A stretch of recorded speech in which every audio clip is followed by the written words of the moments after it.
मी कुठल्याही राजकीय पक्षाचा कार्यकर्ता नाही, नाही कोणी माथी फिरू अंधभक्त, नाही कोणी दंगल करणारा गुंड. सर, मी एक निस्सीम राम भक्त आहे.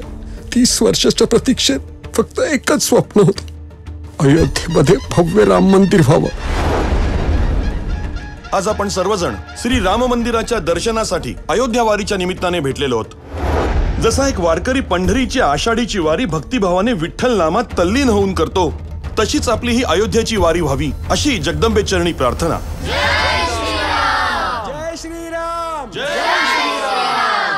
इसमें बात करें, ये महाराष्ट्र नहीं है. पता है ये महाराष्ट्र नहीं है, लेकिन अभी ये फैजाबाद भी नहीं रहा. अभी ये अयोध्या है, अयोध्या. तमीज तुम संभालना. इथल्या मातीच्या प्रत्येक कणाकणात श्रीराम आहे, प्रत्येक नादात जय श्रीराम आहे, प्रत्येक घराघरात, प्रत्येक चराचरात, प्रत्येक श्वासात फक्त आणि फक्त श्रीराम आहे. आज आपल्या प्रयत्नामुळे आणि आग्रहामुळे आज आम्हाला रामलल्लाचं दर्शन घ्यायला मिळालं. मिशन अयोध्या सक्सेसफुल झालं म्हणायचं. नाही, अजून मिशन पूर्ण व्हायला बराच वेळ लागेल, बराच संघर्ष करावा लागेल. आज तर कुठे सुरुवात झाली असं म्हणूया.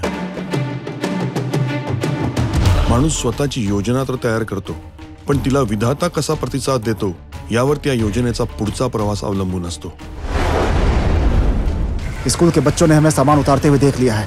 ऐसे कैसे हुआ इम्तियाज? कुछ पता नहीं चला, लेकिन अब बच्चे हमारे कब्जे में हैं. आतंकवादी हो तुम लोग. अब असली बम के धमाके करने का टाइम आ चुका है. श्रीरामाला जिवंतपणी त्रास सहन करावा लागला. आज हजारो वर्षांनंतरही त्यांचा त्रास कमी होत नसेल तर ते या देशाचं दुर्दैव आहे. क्या तुम्हारा मजहब तुम्हें सिर्फ नफरत करना सिखाता है? श्रीराम, तुम्हारा भी इतिहास है और इस बात को तुम झुटला नहीं सकते. जो तुम्हारी आस्था मक्का शरीफ के लिए है, वही आस्था हमारी अयोध्या के राम मंदिर और राम के लिए है. अब तुम लोगों को तय करना है, कल घर जाना है या जहन्नुम में.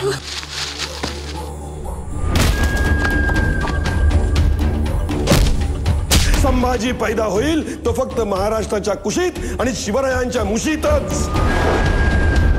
आपण सगळे भाग्यवान आहोत जे अभूतपूर्व इतिहासाचा भाग बनायची संधी आपल्याला मिळते. उद्या आपलं मिशन सुद्धा हीच मुलं पुढे नेणार आहेत. त्यामुळे काहीही झालं तरी ही मुलं वाचायलाच पाहिजेत. जय श्रीराम.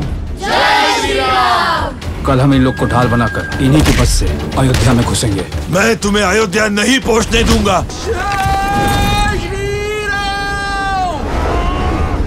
कशामुळे माणूस स्वतः मरायला आणि दुसऱ्याला मारायला प्रवृत्त होतो?